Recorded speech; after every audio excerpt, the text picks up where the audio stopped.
like to give a brief content warning before I start this episode. The film I'm going to discuss today will involve me talking about homophobia and discrimination at certain points. If that is not something you feel like you can handle listening to right now, I won't blame you if you skip this episode. Hello, my name is Amber, and this is You Look Like a Badger, a podcast where I discuss queer cinema. It is officially the last episode of the year. We made it. We're all here. Somehow. What a fucking year it has been. I'm going to spare you discussing any details of the past couple of months because I imagine they're stressing you out as much as they are for me. I'm just going to move swiftly on. We'll get straight into it. So if you haven't been listening to any of my past episodes, this season 3, has been an opportunity for me to discuss international cinema, so typically non-English language films, and I've ended on a nice one that I had quite a bit to say about, and one that I really ended up loving, and this film is called Moonlit Winter.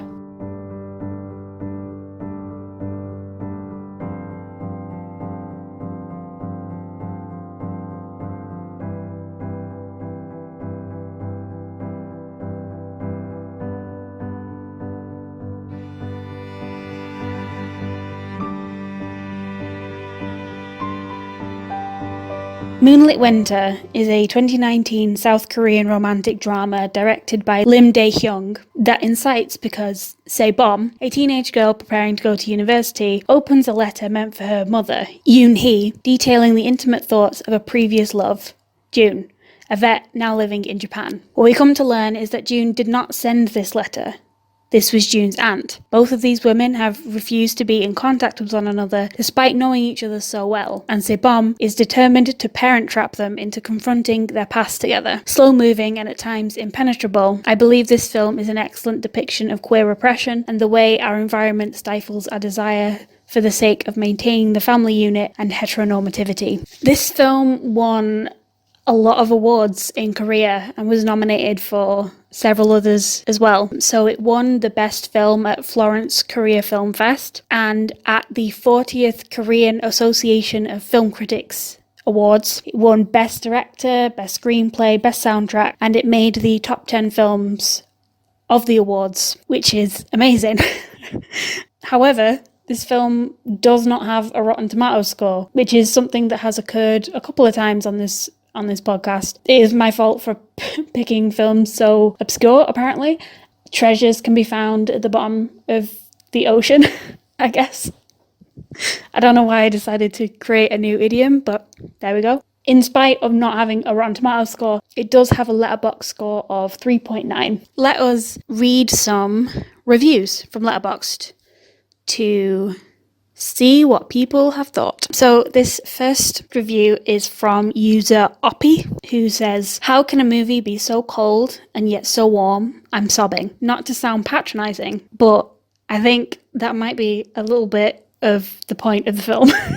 The fact that this winter in the film seems to go on for forever for these characters. The fact that they are kind of unable to move, they're frozen in time because of this moment of unreconciled emotion. The coldness is the point. It's the movement towards warmth that is the goal for these characters. Also, the image of a moonlit winter. It is the sun hidden behind the moon, yet the light from the sun is being poured onto this frozen cold setting. There's a lot to talk about in terms of setting. I don't know that I'm gonna go into it that much on this episode. That analysis just there says quite a bit on the specific filmmaking of the film, and pathetic fallacy, it rules. We love it every time. This next review is from user J.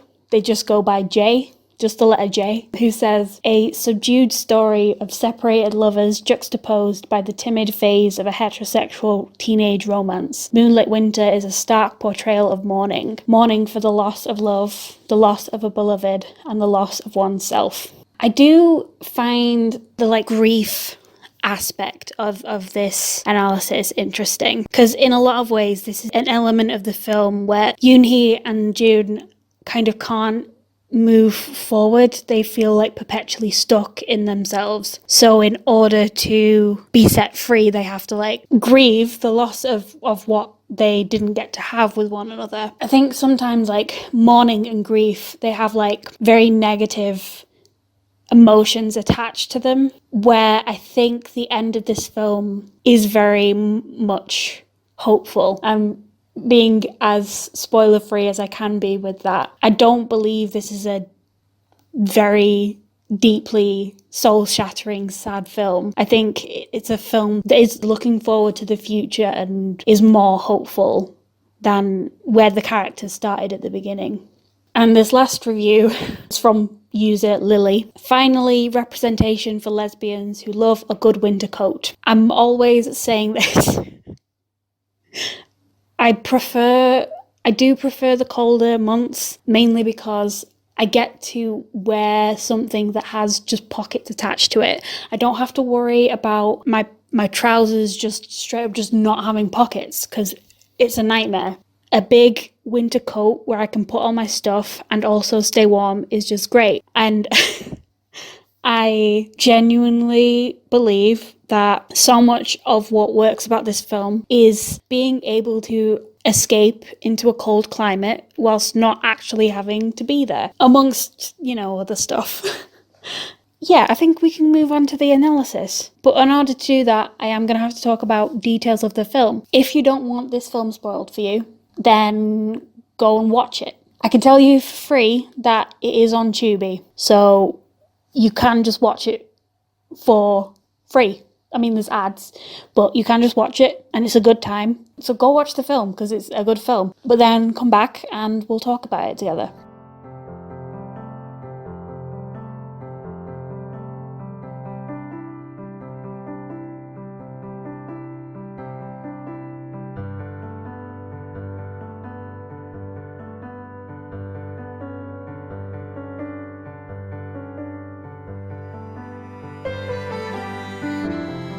If you choose to look up interviews with the director, with the cast, what you're going to find is the queer element is going to be very downplayed, which is not surprising once we get into later sections. And what is going to be emphasized is that this is a film about mothers and daughters and the way kind of families are constructed to harm each other but also hold each other, and the complex dynamics of that. So I think what I want to do in this first section is look at family dynamics, the way that they're kind of queered in this movie, and what it kind of means to learn more about your own mother and how hard but also challenging and refreshing it is to know that your mother is a person who had wishes and dreams and desires before you arrive on the scene.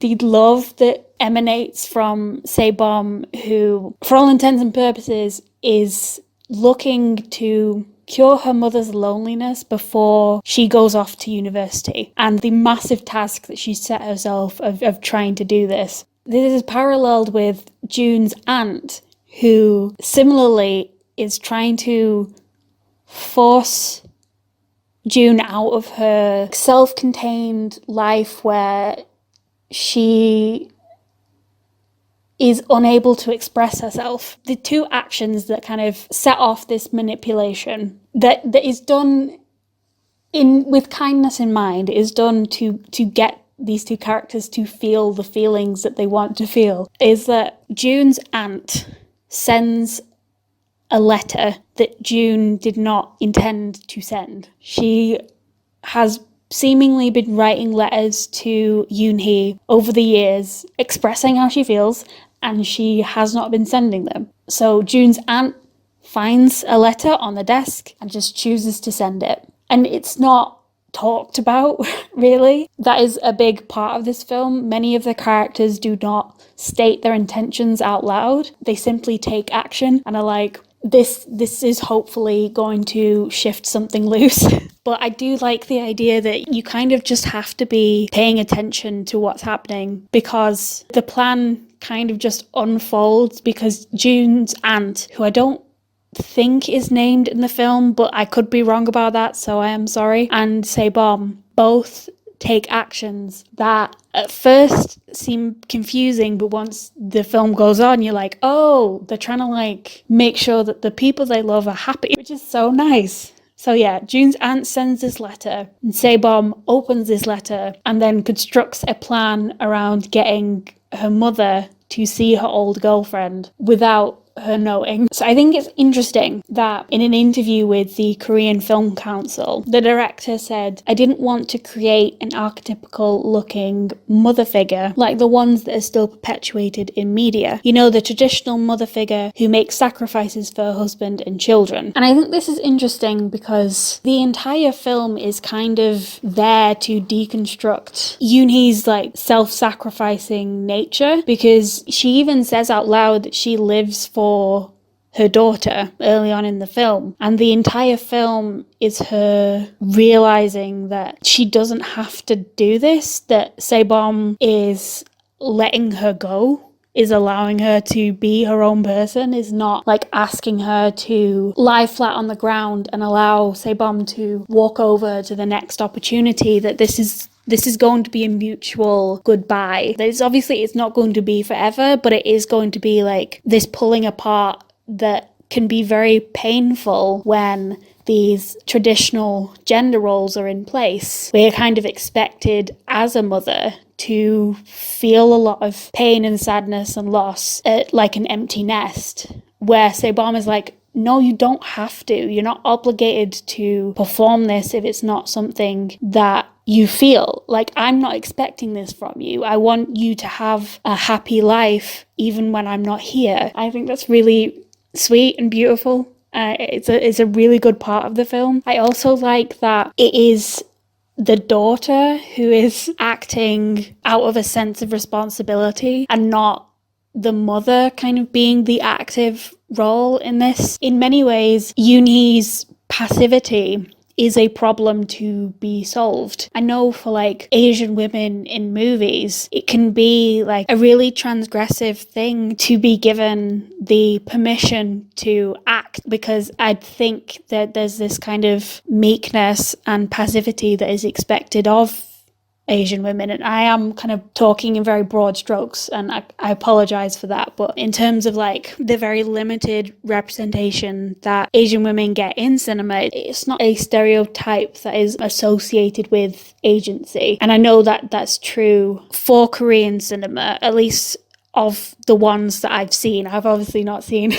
every single Korean film, but of the few that I watched as research for this episode, there is this kind of element of what is expected of you as a woman in Korean society and how severely you're going to be punished for not behaving in line with that stereotype. In terms of queering roles of mother and daughter of traditional womanhood, it's a film where a coming of age story becomes a gift that Sebom gives to her mother, because we don't get to see Yoonhee as a teenager or in her early 20s and what she was like as a young gay woman. And we are kind of thankfully not subjected to flashbacks of her in a psychiatric hospital where she presumably had some really awful treatment by medical professionals. We only get the memories of this, and the kind of gift that Sebom gives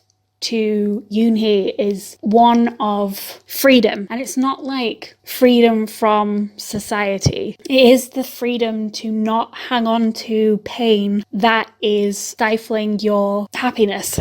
What the film ends up being about is Yoonhee processing her daughter growing up and leaving by trying to process June leaving for Japan, her, maybe for the first time, truly asking herself what her identity is if she is going to choose a lonely life, and what are her pillars of stability once this image of the normal heterosexual life has finally fallen apart, because she is no longer married, and once her daughter leaves, this lie of heterosexuality has to disintegrate. And what is she going to have once that disappears? June's story, it's this kind of complicated, similarly fractured family structure where she hasn't seen her mother in years because she lives in Korea and June lives in Japan, previously with her father, who dies during the course of the film, and now just lives with her aunt and a cat. So it's this similarly interesting disintegration of the structures of the heterosexual family that simply just do not exist. They have no functional purpose in the everyday person's life, because even if you can obtain the heterosexual structure, it doesn't account for people divorcing, people moving, estrangement, people dying. The death of June's father really kind of awakens a lot of emotions in her and seemingly gets her to write this letter that allows her to express a lot of these emotions that she's been having and hasn't been able to really talk about with anyone else. In the same way that Sebom gives her mother the opportunity to reflect on her decisions and what she wants from life, Young-soo, who is Sebom's maybe boyfriend, allows her to reflect on why her mother has made the decisions that she has. So the specific situation is Sebom is going to go off to university and Young-soo is not. And the reason that he gives for not kind of pushing back on her decision to leave him is that he says that he doesn't want to prevent her from going away, and he's quite happy to be left behind because he doesn't want to be a burden on her life. And him kind of articulating this out loud, it parallels the romance between these two women, and it allows Sebom to be just more forgiving of the paths in life that we choose not to take and the people that we have to kind of let go of because of the choices that need to be made one way or another, whether it's external factors such as homophobia and pressures to be married and have kids, or it is simply just a decision to move yourself up on the social and economic ladder by going to university. It's this idea of what is there to fracture us and what is there to bring us together. And I think the film makes a clear point that people need other people, and it's always going to be other people that will bring us to the places that we need to be. And it's often external factors out of our control that will tear us apart. And the understanding of nebulous concepts such as homophobia, which often manifest in discrete acts of violence, such as silencing people and removing them from your life and putting your children in psychiatric care because you think being gay is a mental illness. It's the extent that our family is simply people that we choose to love, and sometimes our actual family are estranged and unhelpful and cruel, and we don't want anything to do with them. So if you just look at the comparison of Yoon-hee's brother, who is presented as kind of an arsehole, but he's also kind of a marginal character in the film. We know that he is the one who set Yoon-hee up with her ex-husband at the time and kind of set the ball rolling for her heterosexual journey. So if we put him in comparison with June's aunt, who is kind of similarly discreet, is not like an open ally, but does offer June support and is not outwardly bigoted, which in a film where the queerness is very much underneath the text is kind of the best you can hope for in a society as presented in the film that refuses to even acknowledge that gay people exist. But that's the part we're going to talk about in the next section. South Korean national law doesn't protect against discrimination based on sexual orientation or gender identity. Same-sex marriage and civil unions are illegal. And in the military, same-sex intercourse is a crime, punishable by up to 2 years in prison. Among the world's wealthiest democracies, South Korea is one of 3 to receive an F, which the F&M Global Barometer of Gay Rights defines as, quote, persecuting its LGBTQ plus community. In the chapter written by Hyun-young Kwon Kim and John Song-pei Cho, The Korean Gay and Lesbian Movement, 1993 to 2008, they state that during the height of the AIDS epidemic in the West in the 1980s, a Korean news anchor stated, "South Korea has nothing to worry about since we have no homosexuals here." Similarly, one of the most publicized cases of state censorship involved the Korean Public Performance Ethics Committee's censorship of director Wong Kar-wai's award-winning film Happy Together in October 1997 because of its portrayal of love between 2 men. Comparing homosexuality to bestiality and declaring homosexuality to be contrary to national values, the Korean state strove to exclude gays and lesbians from the nation. For similar reasons, the first Seoul Queer Film and Video Festival was also unceremoniously cancelled in the same year. What I'd like to set up in this section is South Korean culture as one of silence. And I don't mean that in like a patronizing way. I simply have found in my research that for a lot of modern queer history in Korea, there has been an unwillingness to even acknowledge that LGBT people, despite doing a lot of activism and work in the country, there is this unwillingness to acknowledge that they even exist. And the idea of portraying them on screen becomes very difficult when you don't have the language or archetypes or even like a setting to portray open queer love, gender weirdness, or transgressive stuff that would genuinely upset heterosexuality. And that's not to say that the way that we do it over here is great and perfect, because it's definitely not. There are still like hurdles in place that kind of prevent this stuff from being extremely mainstream in the way it kind of feels in Britain and the US right now. Not always for good reasons, I have to add, because a lot of the time the community is in the news, it's usually because someone has written an awful article about trans people, or there has been a violent, horrific, homophobic hate crime. What I'm saying is this is a country where the first ever same-sex marriage bill being proposed was in 2023, and it's not something that has been passed. This is not a country where the LGBT rights are especially evolved, where queer people are not actually protected from being discriminated against on the basis of sexual orientation or gender identity. According to an article I found from Human Rights Watch, South Korea's government has failed to make meaningful progress, citing intense religious and conservative opposition to justify inaction.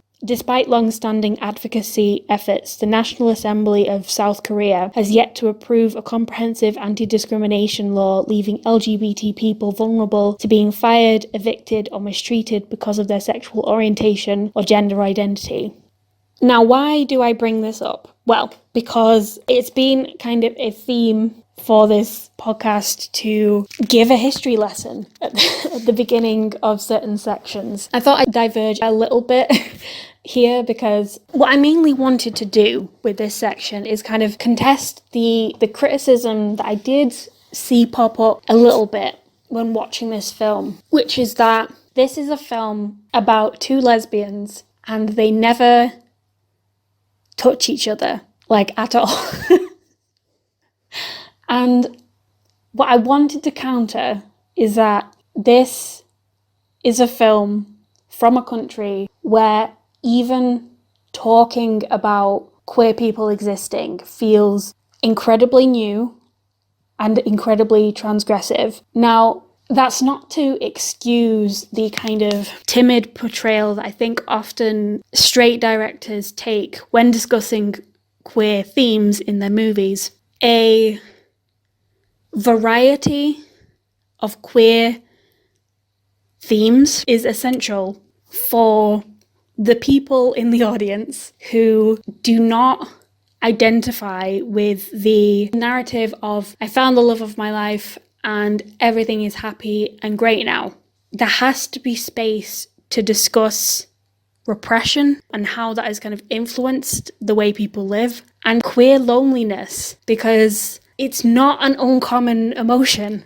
And this idea that there is like a checklist of what queer characters should be doing in a movie in order for it to be good, it just doesn't work for every single thing that wants to be explored. If this was like a cutesy rom-com, then I maybe would be more critical of the fact that these two women don't kiss or embrace or hold hands, and that Se-bom kisses her boyfriend but Yoon-hee doesn't kiss June. I may have more to say about that, but this is specifically a film about two women who are unable to express intimacy. They find it extremely hard, and it's displayed throughout the film. They talk about it constantly, how all of their desires have been like sublimated to a dream space. They both talk about it in the letters where they're only able to interact with one another in like an unconscious state. They can't express it in the real world because of what they've been through as two people living in a society and a culture that does not allow them to talk about who they are, that expects them to fall in line with what their family wants. And even discussing the feeling of being pressured, of being put upon, makes you sound ungrateful for the life you've been given. And often queer people existing is positioned as an affront to the family unit, and even allowing people to get married, to adopt children, to live in the world alongside other people is seen as inherently destructive. I want to push back slightly, not even slightly, I want to push back against this idea that every single LGBT story has to look the same, and it has to be about how love will save us and how being out is a safe thing to be, because it hasn't been for a lot of history. And exercising this from ourselves through art is a very healthy thing to do, because it makes people feel not alone. It's something that needs to be expressed, because, not to get too personal, but the modern world has only made things more lonely. And as we very gently slip into a fascist state, it needs to be acknowledged that queer identities have not been accepted for a lot of history, and often, and this is just my opinion, a lot of the mainstream LGBT representation feels like box ticking, and it feels like corporations who probably would have happily fired their gay and trans employees for being who they are now able to actively profit off of those identities by putting them in marginal roles where they kiss on screen for half a second and that can be removed very easily. It feels like, and this is just me, this feels like a very genuine effort to empathize with being unable to transcend the borders of repression on your own. And I think it's this kind of thing where being more individualized was kind of promised to make us feel more free, but it has isolated us further, and we feel kind of trapped in these holes that have allegedly been made specifically for us, but because they're made for us, we don't feel like we can get out of them, and we don't feel like we can properly articulate the kind of help that we need. And I think that's a big part of the repression of this film. I think examples of this kind of idea that we need other people to exist, we need at times this kind of gentle pushing out of our comfort zone, are two separate instances of Yoon-hee and June being put in positions to share their feelings about stuff. And when they do this, it feels as though it's being done for the first time, and as a result it feels kind of awkward and meek and shy, but it is presented as like a first step. So Sebom tries to coax details out of her mother whilst they're in like, I think it's like a hot tub together. And while she reveals a little, you know, she talks a little bit about it, she kind of doesn't go into detail and then gets out of the hot tub. Similarly, June's aunt does the same by like asking about June's dreams in the hopes that she will talk about Yoonhee and they can maybe discuss. She can like alleviate some of June's fears, but she doesn't go into more details than saying that they are both together in them. And then in her dreams, June and Yoonhee are together. And she doesn't say more than that. I think the kind of implication is that they are sexy dreams, but we don't know because June doesn't say. There is this moment in the film that I think is possibly my favourite moment because it's so tender and kind, but also kind of soul-crushing at the same time. So when June gets home from work, her aunt just asks her for a hug, and you can see from this moment that this is not typical behaviour, that she's not used to just being asked for a hug, but it is something that she clearly wants to do. It's just not something that she'd ever ask for herself. They do kind of just stand there awkwardly for a bit. Then they do hug each other, and she asks if they can just like stay like that for a while. And June starts crying. And it's so much because it's what's threaded throughout this film that both June and Yoonhee want to be different. They want stuff from the world, and yet they don't feel as though they have permission to ask for it. And that is just so relatable. People kind of talk shit about passive characters, about characters who can't just be different or say things differently. I just relate to it so much because being able to ask for help is so hard. It's so hard. And I think this film is kind of like a queer fantasy of being like, I don't want to come out. I would just prefer if you knew and were cool about it. And also maybe you were trying to set me up with someone. And I wouldn't have to do anything. I could just sit here and have kind things happen to me. And wouldn't that be great if I didn't have to work to be a person? If there were people who could just like help push me to be the person I want to be. It's not realistic. It is absolutely fascinating the way that this film positions the like fragmented image of the family, but also this kind of like power, like communal power of people who love you trying to like finagle the world so that you're happy, and this like in turn pushing, even kind of shattering the boundaries of repression and allowing you to be the person that you actually want to be. To like ask for intimacy and to accept love and affection in a way where you as the queer person are not having to do the heavy lifting, that it is not you who has to come out, but it's the world that has to change around you to give you the opportunity to explore your own identity. And I kind of love that as a concept. I think it's really interesting that so much of this film are these two characters being pushed together and not having to do that much beyond processing it, which, don't get me wrong, is very hard for them and it's very emotionally taxing for them. It's not something that they would have done on their own, and it's this communal aspect that I really enjoyed, is the straight people having to do the work, and I liked it.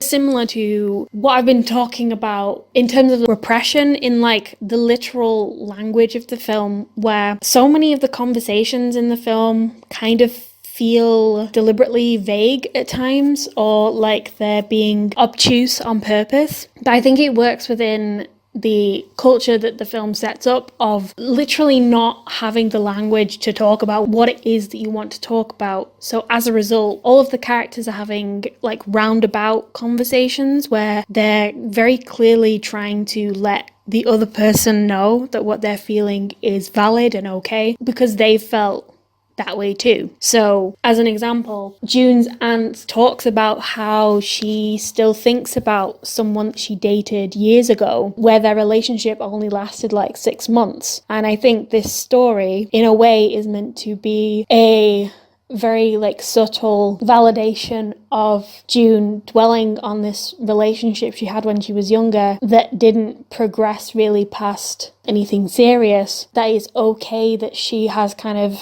clung to it and that it's not weird. It's this kind of saying that I would accept you for who you are and what you want from the world without having the language to even say it. It's kind of validating queer people's experiences when the language itself doesn't exist to do this. So just to circle back to the chapter that I began this section with, I'm going to end this section with another quote from them. If the Korean gay and lesbian movement has been woefully underrepresented in the literature of Korean democracy, it is not because of this movement's insignificance, but because of the degree of sexual minorities' oppression in South Korea's deeply heteronormative culture anchored in the patriarchal family and the unique barriers that they face in representing their issues in public. The last words that Yoon-hee and June say to each other are, "It has been a long time," and the other person responds with, "That's true." In terms of finality for this relationship, it is an acceptance that time has passed and people have changed and that what has happened to them was unfair, and being able to talk about it now in the present is not going to be in exchange for that relationship, but it is a freedom that they simply were not allowed at the time. It's safe to hold hands or show any PDA, kiss in public. So holding hands is very normal for straight girls in Korea to do, even when they're like 20s and 30s. In high school, you go to the bathroom holding hands together. It still continues for Korean women in their 20s and 30s. So like PDA, even if you're in the closet, holding hands is totally fine. Nobody blinks an eye. Kissing in public, no. Korea, like the characteristic is like people just like, you're brainwashed from a young age to like fit in, to conform to society. So kissing in public, yeah, it's like safe. I have heard instances where people, like adults, mutter something like, "Oh my god, this world, what the fuck is happening to this world?" Like, oh, blah blah blah. Elder people, like just passing by, will say stuff. Now that I've kind of discussed repression, I'd like to dedicate this last bit to talking about soulmates and what it means to be connected to other people in the life that you live. I think a good place to start is with the first letter, because we get so much from it. This first letter, as we've established, is June writing to Yoon-hee, and in this situation, June does not expect to send this letter, so as a result, she's being more open about what she's feeling. And we learn that she used to write a letter whenever she had a dream about Yoon-hee, and she says, "I couldn't send those letters to you because you were married and had a family." The letters in general don't necessarily exist to communicate between characters, mainly because they aren't meant to exist for other people in the first place. These letters are exposition, so we understand what these characters are going through. It's a way of kind of avoiding a flashback.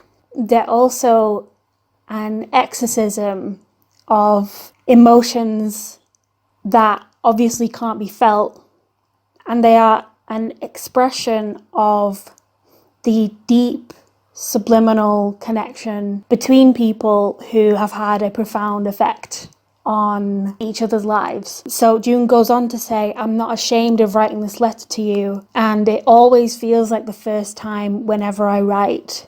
This is a very romantic film, and that is saying something considering there's almost no touching between these two characters. It is a film where June and Yoon-hee are deeply connected, specifically because they met at a point in time where they were forming their identities. And as a result, they haven't really been able to disconnect from one another. A kind of more subtle thing throughout the film is the smoking. We learn that Se-bom smokes and Yoon-hee smokes when she's stressed, and June also smokes. So there's this connection between these three women, but we learn like specifically that June has been smoking since she was 19.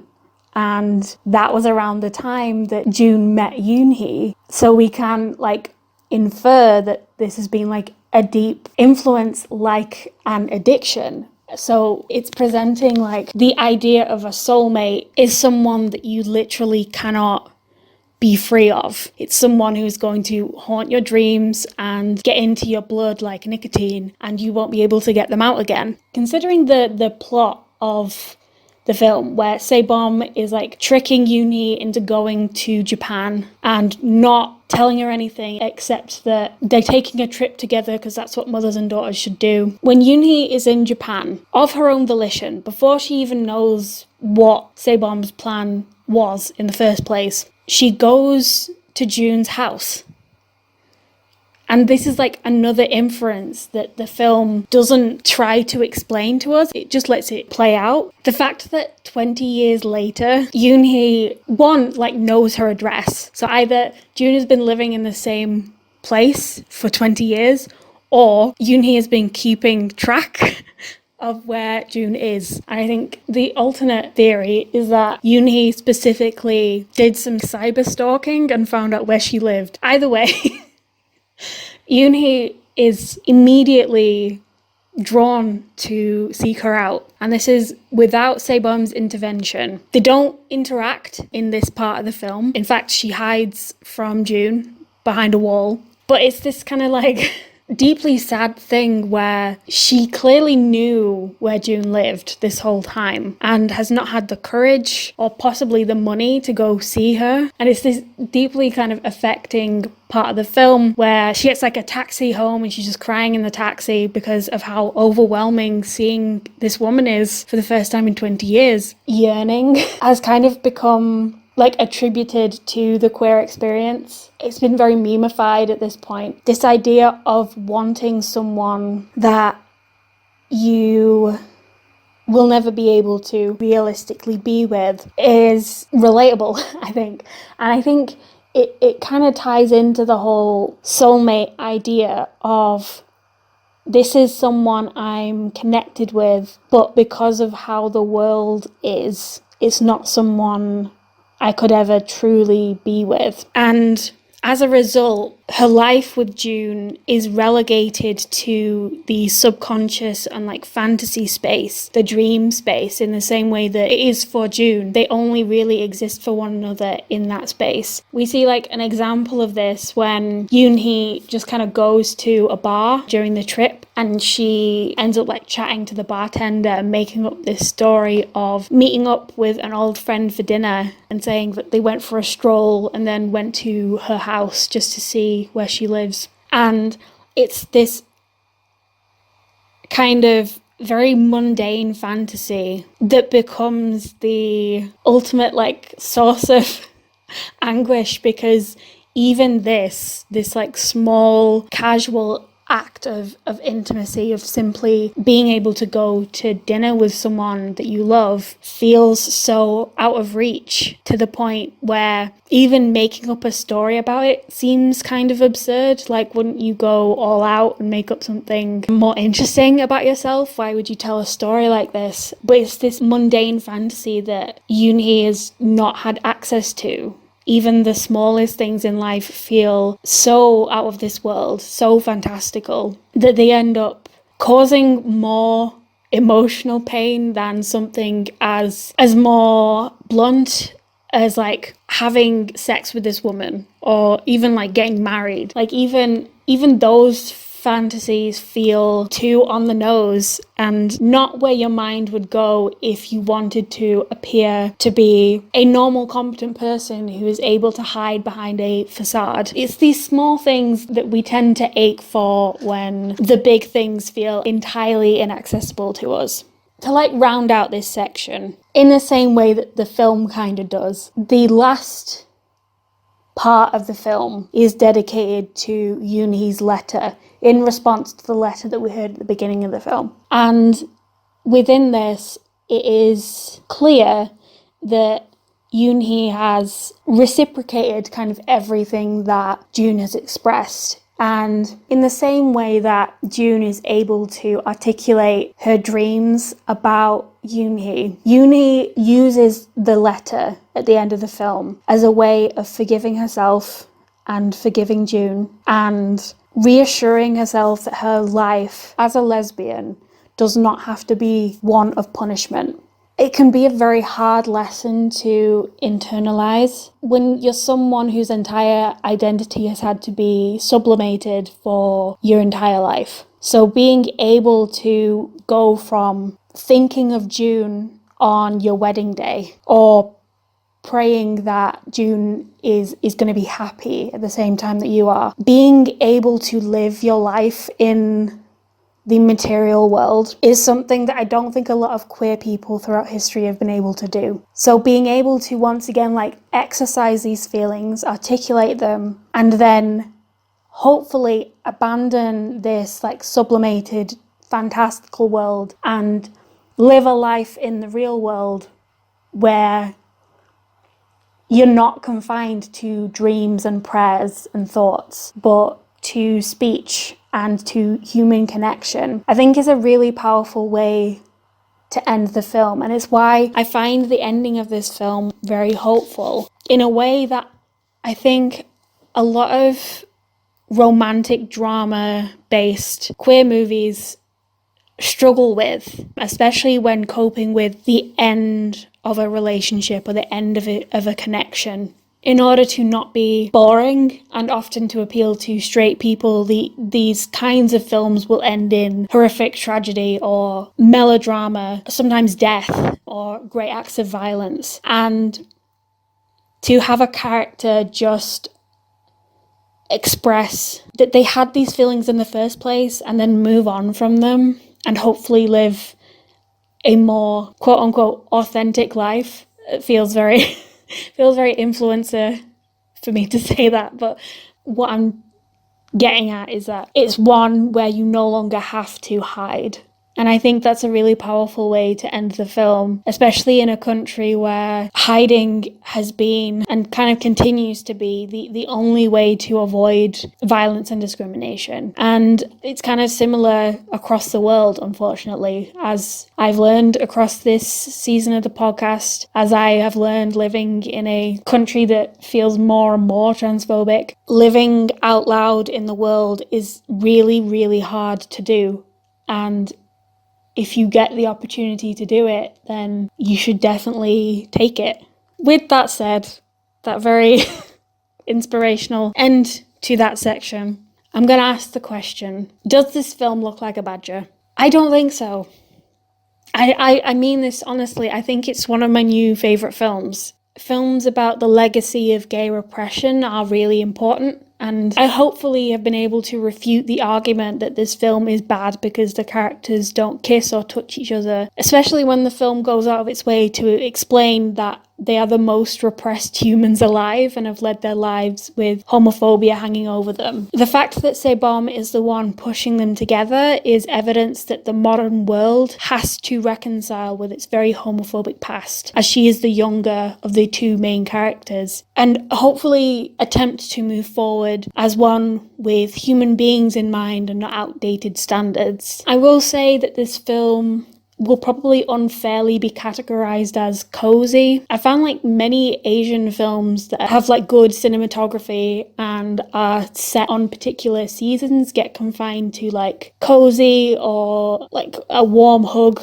films. You know what I mean? Especially because they end up being kind of low stakes. It can at times be kind of patronizing because a lot of these films are not just creating a vibe, quote unquote. They're there to recreate a specific emotional state and push their characters to the highest degree of that emotional state. And the plotlessness of these films is often there specifically for characters to shine in this situation. And I think that's true for this film. I've also kind of seen the non-linearity of this film, and it really is only one part that we see a kind of flashback to June attending her father's funeral. But I have seen people be confused about about the non-linear elements to it, but I think it really does add something to not demarcate when a flashback is happening,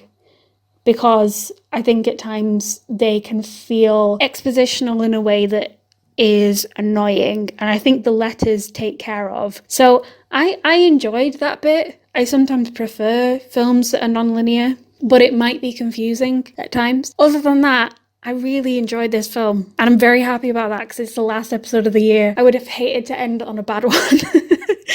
Recommendations. Let's do those. I've got 2 for you. So this first recommendation is a film that I watched as research for this podcast. It's called House of Hummingbird, and it's about a 14-year-old girl growing up in a tumultuous household, and she's trying to navigate new relationships, teenager things, and also abusive parents, a quite large crush on her new Chinese language teacher. I think it's very meditative in a similar way to this film. It's very character driven. I would say that the last 40 minutes of the film I could have done without.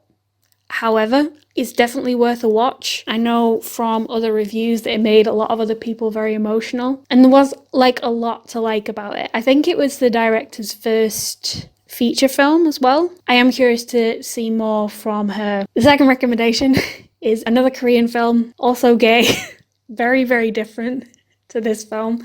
It's called Coming Out, and it is about gay vampires, baby. It's only 45 minutes long, and as we've discussed on this podcast before, it uses lesbian repression and vampirism, and is really good. And as I said, only 45 minutes long. I actually think it's one of my favourite horror films, so I can't really recommend it enough. Thank you very much for listening. This is me done for this year. I will be back with a trailer, hopefully in the beginning of January. Season 4 will begin, and I will explain everything in that trailer, but for now, all you need to know is just to follow me on Spotify and YouTube for the trailer to drop. You can follow me on Twitter at @LikeABadgerPod. I don't spend a ton of time over there at the moment. You might be aware of why, but I do update it when I upload something, so you can follow me there as well. I'm on TikTok. I mostly just post the teasers over there. I don't really interact with anything, but you can follow me there too. Probably the last plug I'm gonna do of my poetry chapbook, Internet Brain Rot. I'm really proud of it. I'm very proud that I released it this year, that it went out there, and even if nobody reads it, I'm very happy that I just finally finished it, got it off my plate. Everything that I've mentioned will be linked in the description, along with just like social media links and a link to my other writing as well. Everything that I have cited is also in the description. I hope you have a good rest of your year. I hope you enjoy this episode, and I will see you again in 2025. Goodbye.